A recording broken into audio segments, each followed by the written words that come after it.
अकेला रहने में समर्पण चैतन्य की अंतिम अवस्था है, समाधि की अवस्था है।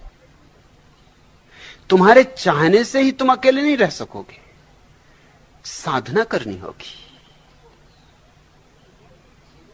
तुम चाहो कि ताजमहल बना लूं, तुम्हारे चाहने से ही नहीं बन जाएगा। ताजमहल बनाना बड़ी कला की बात है। तुम चाहो कि तुम्हारी बगिया में बड़े बड़े फूल खिलें, कमल खिलें, मगर तुम्हें बागवानी सीखनी होगी।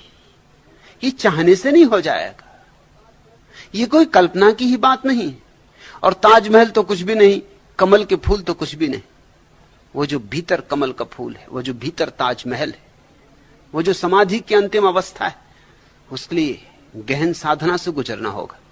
चाहता तो कौन नहीं है कि अकेला रहे, लेकिन सभी की ये दुविधा है।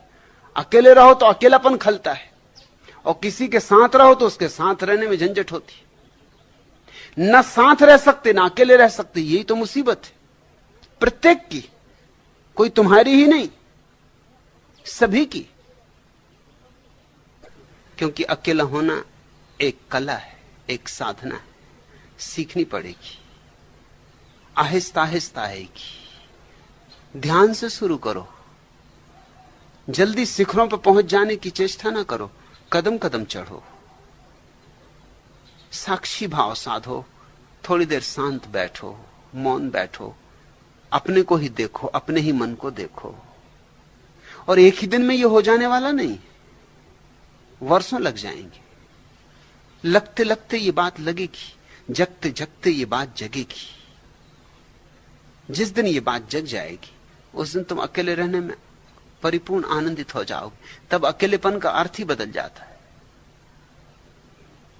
तब अकेलेपन में दूसरे की कमी नहीं खलती, तब अकेलेपन में अपने होने का आनंद आने लगता है। अभी तुम्हारा अकेलापन नकारात्मक, तब विधायक होगा। नकारात्मक अकेलेपन का अर्थ होता है दूसरे की मौजूदगी अखर रही कि नहीं, खाली जगह मालूम हो रही। कोई होता तो बात करते, चीत करते, कोई नहीं है, ये बात कांटे की तरह चुभ रही। ये नकारात्मक अकेलापन। विधायक अकेलापन, अपने होने का आनंद कि कोई भी नहीं, सारा आकाश अपने लिए मिला है, कोई जगह नहीं घेर रहा है, सारा अवकाश अपने को फैलने के लिए मिला है। डोलो, मस्त हो, आनंदित हो।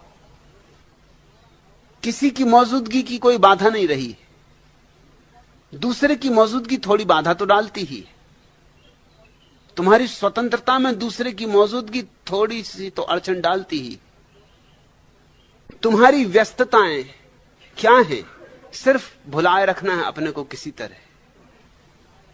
मगर अभी तुम चाहो कि एकदम से अकेला रह जाऊं तो ना रह पाओगे। अकेलापन काटेगा, घबराएगा। आदत बन गई संग साथ की, चाहे दुष्ट संग ही क्यों ना हो, मगर फिर भी संग साथ तो है। कोई ना हो साथ, इससे दुष्ट भी साथ हो तो चलता है। कम से कम अकेले तो नहीं।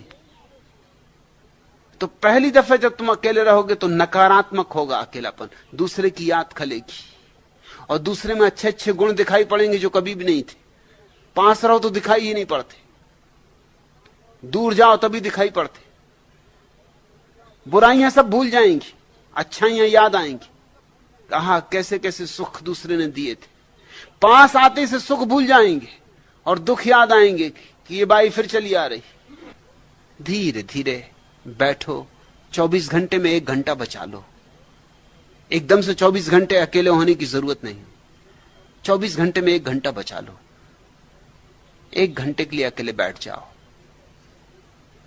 टेलीफोन बंद कर दो, दरवाजा बंद कर दो, पत्नी से हाथ जोड़ कर प्रार्थना कर लो कि 1 घंटा मुझे दे दो, 23 घंटे तेरे। बच्चों से हाथ जोड़ के क्षमा मांग लो कि 1 घंटा मुझे छोड़ दो।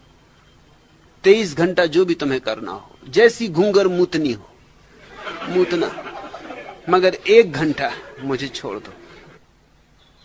आ जाएगा जब तुम अकेले रह सको परम आनंदित।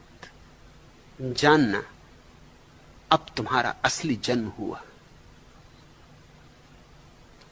तुम द्विज बने, तुम ब्राह्मण हुए, क्योंकि अब तुम्हारा ब्रह्म से संबंध हो सकता है। अकेला जो हो जाए वही केवल ब्रह्म से संबंधित हो सकता है।